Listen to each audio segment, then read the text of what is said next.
We encourage all the shops to open, because we just went to a Jabulani Mall.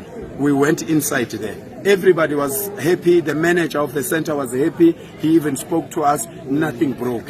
So the politicians must stop sending people to dig roads.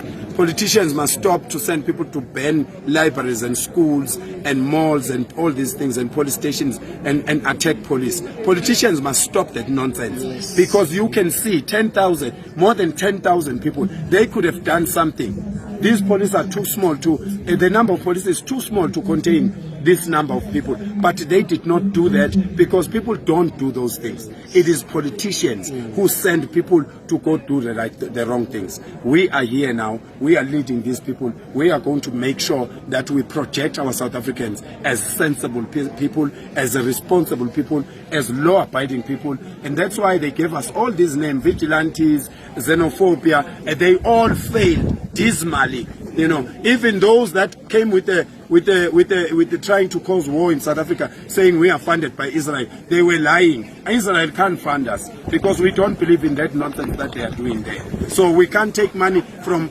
Muslims, we can't take it from Israel, we can't take it from anyone, we can't take it from our own black people if the motive is not right. We want people who are going to fund this thing, they must fund the cause, and they must stay away from it. If you're a politician, you want to put money in this thing, put money in this thing and stay away, because we will never, ever, ever promote your party. We want to promote South Africans. This time, South Africans are going to win. This time, this constitution, the incoming constitution of this country, is going to be written by these people here. Not the constitution that is beautiful in America, but it's not beautiful in our country.